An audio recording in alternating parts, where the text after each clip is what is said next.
It was a quiet Wednesday when I got the call. My mom's voice, shaky and tense, broke through the usual routine of my day. "I need you to do something for me, honey," she said, her tone a little too urgent, a little too soft, as if she were afraid I might say no. "It's about Daniel. He's in trouble. Bad trouble. You need to transfer $39,000 to his account. Please, he'll explain everything. Just trust me." I paused. I knew this wouldn't be as simple as it sounded. Daniel, my older brother, was the type of guy who always seemed to be getting himself into some mess. He'd been kicked out of school, had run-ins with the law, and even been caught up in some shady business ventures. But $39,000? That was a lot of money. Money that didn't just grow on trees. "Mom, what's going on? What kind of trouble is he in?" I asked, trying to keep my voice steady, but I could feel the anxiety creeping up. She hesitated for a moment, and in that hesitation, I could hear her fear. "You don't understand, sweetie. There's no time to explain right now. But please, just trust me. If you don't help him, things could get really bad. Really bad for him, and maybe for you too." That last part stuck with me like a cold finger tracing down my spine. What could she possibly mean by that? Why would it be bad for me if I didn't help? I couldn't make sense of it, but then again, who was I kidding? When it came to my family, I didn't ask questions. Not often, anyway. "Okay," I said, my voice tight. "I'll do it, but I need to know more. Why $39,000? What happened?" "I'll explain later," she promised quickly. "Just send it to Daniel's account now, and everything will be fine. Trust me. Please." I didn't get it, but I didn't need to, I guess. I trusted her. I always had. So I logged into my bank account, punched in the numbers, and transferred the money. I didn't question it. I just did it. "It's done," I said, not feeling any sense of relief, only a gnawing sense of something being off, something I couldn't quite place. "Thank you," she said, her voice low, as if she were holding back tears. "Thank you, honey. You saved him." I hung up the phone and sat there for a moment, staring at the screen of my laptop. Something didn't feel right. It was too easy, too fast. $39,000 was no small amount. What had Daniel gotten into this time? More importantly, what was I about to get dragged into? I didn't know it yet, but that transfer was the first domino in a chain of events that would unravel everything. Everything I thought I knew about my family, about myself, and about the people I trusted.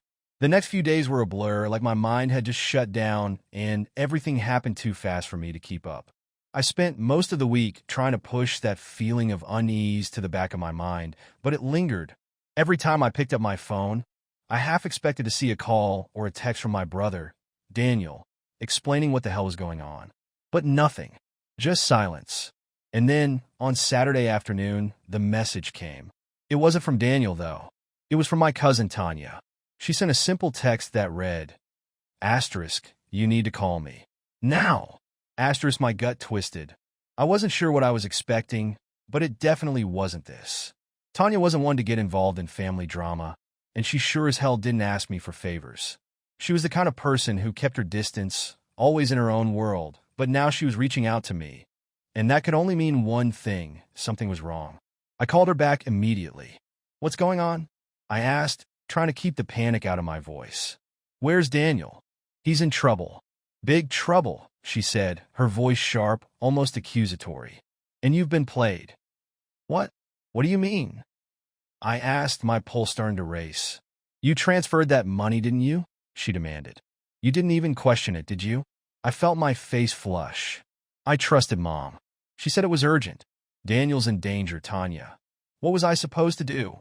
"You were supposed to ask questions, that's what," she snapped. "That money isn't going to Daniel. It never was." I froze. My mind went blank. "What are you talking about?" I whispered, the words barely coming out.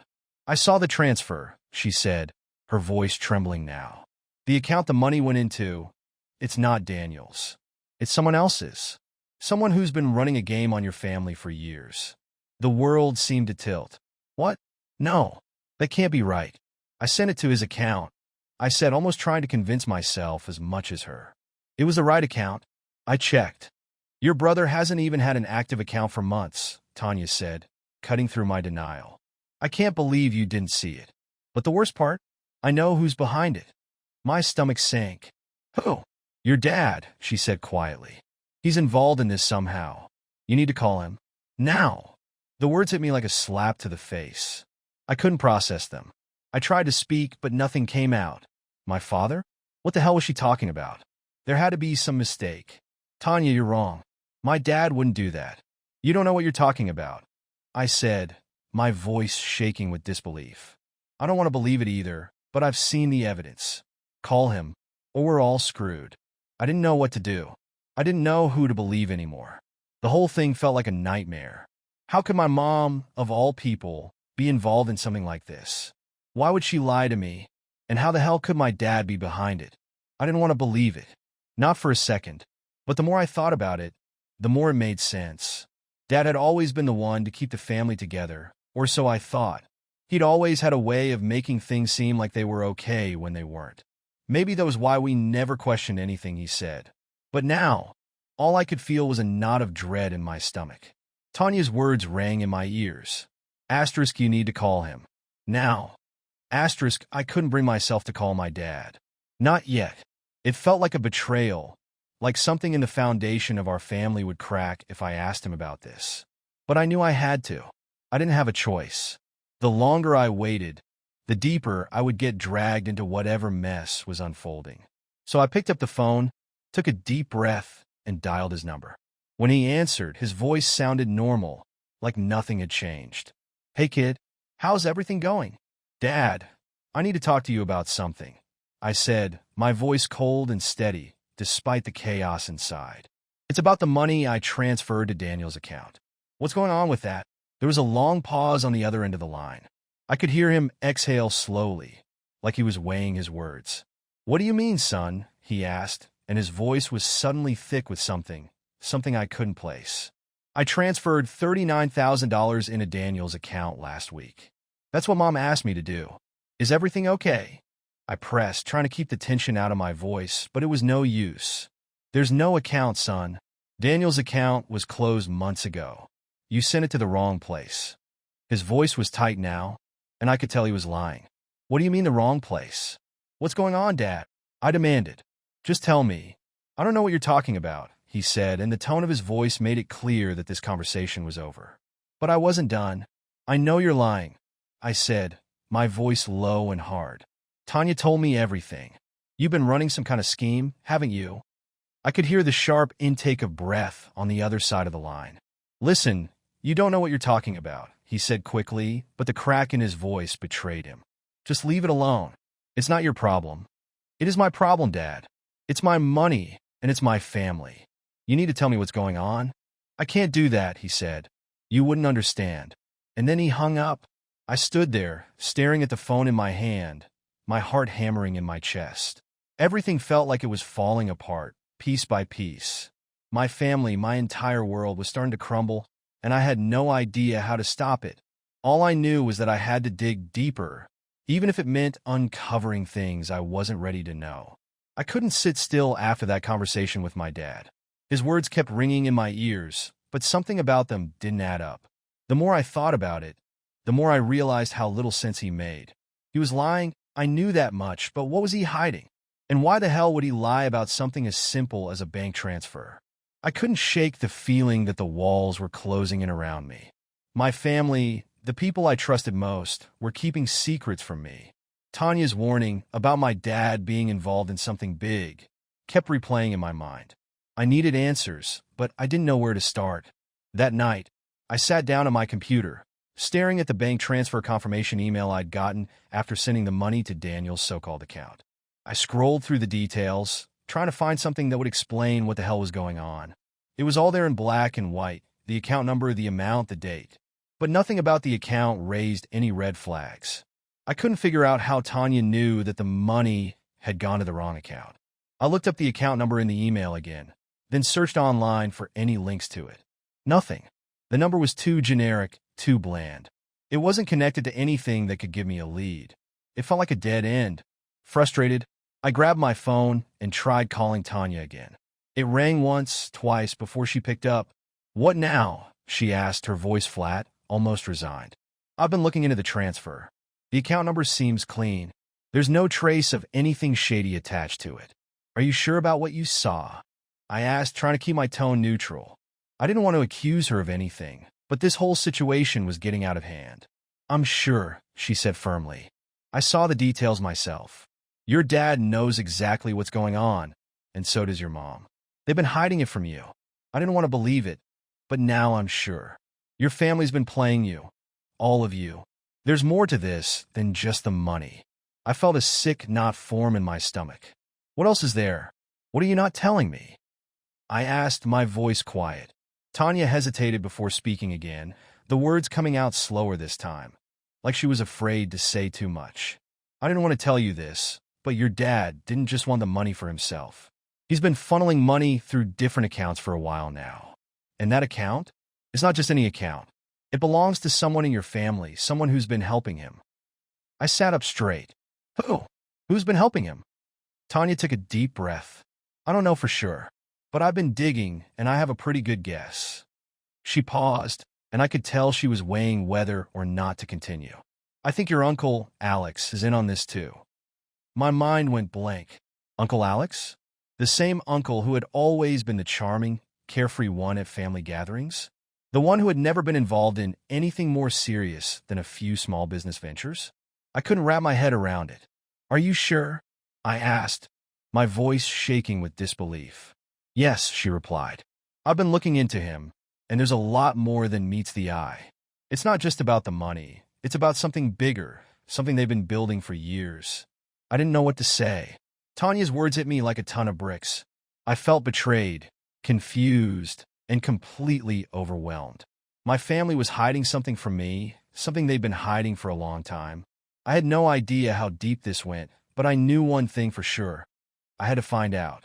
I had to confront them, all of them. I needed the truth, no matter how ugly it was. The next day, I went to my parents' house. I didn't know how to approach them, didn't know where to start. My hands were shaking as I rang the doorbell. When my dad answered, I didn't wait for him to say anything. We need to talk, I said, pushing past him into the house. I'm not leaving until I get some answers. He looked at me, his face a mask of calm that didn't fool me for a second. What's going on, son? He asked, his voice steady, too steady. I could see his eyes flicker with something, guilt maybe. I didn't care.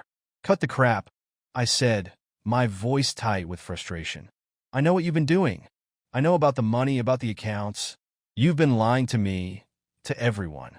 My dad's face faltered for just a split second before he regained his composure. He looked at me like I was crazy, like I had no idea what I was talking about. What are you talking about? What money? He asked, his voice low. Don't play dumb, I shot back. Tanya told me everything. I know about the account you've been using, the one you had me send money to. I know about Alex. His face hardened. You don't know anything, he said, his voice rising now. You don't understand what you're dealing with. Then make me understand, I demanded. I'm not leaving until you tell me the truth. For a moment, my dad just stood there, his hands clenched in a fist at his sides. I could see the battle raging inside him, whether to keep lying or to finally come clean. He opened his mouth to speak, but just as the words started to form, the door slammed open. It was Alex, my uncle. His face was pale, his expression tense. You need to get out of here, he said, his voice rough. Now! I felt a surge of panic, my heart pounding in my chest. What's going on? What's happening? I asked, my voice rising in desperation. Alex looked at my dad, then back at me. It's too late, he said, shaking his head. We've already done it. There's no going back now. My mind raced. Done what? I asked, but my uncle didn't answer. Instead, he turned and walked out the door, leaving me standing there with my dad, who was looking at me like I was a stranger. The truth was getting closer, but I had no idea how much worse it would get. I stood there for a moment, my heart racing, trying to process what had just happened. Uncle Alex, who'd always been the easygoing one, the one who never got involved in anything serious, was now walking out of my parents' house as if everything were just normal. But none of this felt normal. Nothing about it made sense. My dad had his back to me now, standing with his arms crossed, as if trying to avoid my gaze. The silence stretched between us, thick with tension, before I broke it. What the hell is going on, Dad? What did Alex mean? What have you been doing? My voice was sharp, demanding an answer. My dad didn't respond right away. He was still facing away from me, like he was trying to figure out whether to tell me the truth or continue this charade. Finally, he turned slowly to face me. "You're not going to like it, son," he said, his voice low, almost apologetic. "But I need you to understand. I didn't want you involved in this. I didn't want any of this to touch you." His words left me more confused than before. "Understand what? What is this? What are you and Alex involved in?" "It's bigger than just money," my dad said, his eyes avoiding mine as if the weight of his own secrets was too much to bear. "There's a reason why I had you send that money to that account. It's not just about helping Daniel. It's about keeping our family safe." "Safe from what?" I asked, my voice rising. "Safe from who?" He ran a hand through his hair, clearly agitated. "I didn't want to drag you into this, but now that you know, there's no turning back. I've been working with Alex on something big, something that could protect all of us, but it comes at a cost." "A cost?" I repeated. "You mean using me? Using my trust to funnel money into God knows whose pocket?" "It's not like that," he said quickly. "You don't understand, and I didn't want to put this on you. The people we're dealing with, they don't care about families. They don't care about anything except their own power." I could feel the anger building inside me. "So what? You've been lying to me for months, and now you expect me to just accept this?" I couldn't believe what I was hearing. I didn't want to lie to you, but there was no other way to protect you. "To protect all of us," he said, his voice thick with emotion. "We're in deeper than you know, and I had to keep you out of it. I'm sorry for dragging you in, but now you're part of it, whether you like it or not." I took a step back, my mind spinning. "What are you talking about? Protect me from what? From who?" "There's a group, a powerful group," my dad said, his voice growing softer, like he didn't want to say the words out loud. "They've been controlling everything in the background for years. I've been working with them, trying to make sure we're on the winning side. It's the only way to survive in this world. But now, they want more." "Who are they?" I asked, my voice barely above a whisper. "People who have more money and power than we'll ever understand," he said quietly. "They can make or break anyone. And now that they know we've been involved, we have no choice but to keep going. If we back out now, everything we've worked for will be destroyed. All of us, including Daniel." "You're telling me that this is all for Daniel?" I asked, disbelief and anger mixing in my chest. "That we're being dragged into this because of him? Because you can't protect him any other way?" My dad didn't answer right away. He just stood there, looking at me with a mixture of regret and fear. "I didn't want to bring you into this," he repeated. "But I didn't have a choice. I thought I could keep it all from you. But now you know too much. And once you know, you can't just walk away." My mind was racing. "So what? Now you expect me to just help you clean up your mess? Help cover up everything you've done? All of this has been a lie, Dad. I can't just pretend it's okay." "It's not okay," he admitted quietly. "I'm not asking you to pretend it is.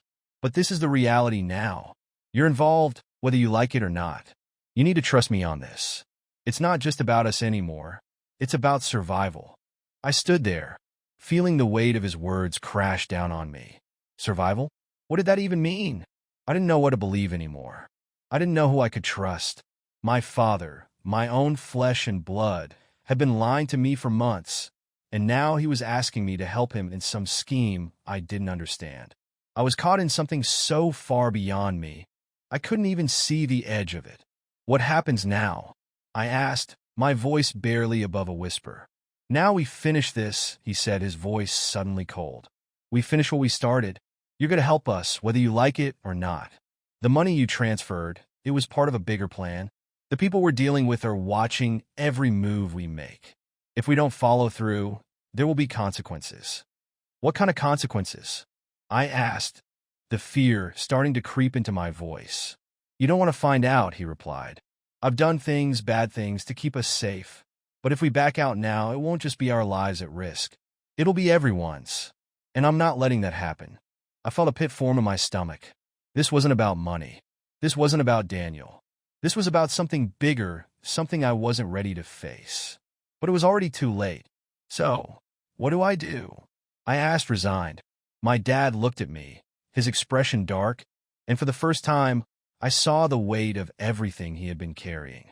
We stick to the plan, he said. You're going to have to trust me, son. This is the only way. I wanted to walk away. I wanted to scream at him, tell him I wasn't going to be a part of whatever this was. But I couldn't. He was right about one thing. Once you're in, there's no walking away. Not now. Not when the stakes were this high. I'm in, I said, though the words tasted bitter on my tongue. But I'm not doing this alone. My dad's eyes softened, just for a second, before he nodded. I never expected you to, he said quietly. We do this together, or we don't do it at all. And with that, I knew there was no turning back. The following week felt like a blur. But as each day passed, the weight of what I had agreed to pressed harder on my chest. I had no idea how deep the hole was, but I could feel myself being pulled in further every time I spoke to my dad. I kept replaying his words in my head, trying to understand the scope of what was going on, but it didn't add up. And then, finally, after several long days of barely saying a word to anyone, my dad called me into his office. Sit down, he said, his voice oddly calm, even though the air in the room felt tense. I sat across from him, my stomach in knots, knowing this conversation was about to take a turn I wasn't ready for. He leaned forward, placing a folder on the desk between us. It was thick, full of papers. This is the next step. Everything we've been working for leads to this. I swallowed hard. Next step? What do you mean? I asked, my voice tight. He pushed a folder toward me. This is where the money goes. The $39,000 you transferred. It wasn't just to hide it. It's a drop in the bucket compared to what's coming. I opened the folder hesitantly, my heart pounding as I flipped through the papers. There were accounts listed, numbers, dates, transaction details I didn't understand, names I didn't recognize. But the one thing that stood out was a name at the top of one page. Dorian Price. Who is Dorian Price? I asked, staring at the name. My dad didn't look up, but his fingers tapped the desk rhythmically, almost nervously. A player, he said. He's got connections that could make us or break us. Right now, he's our key to getting out of this alive. We've been running numbers for him, but this is the point of no return. He's expecting us to follow through. The money you transferred is a small part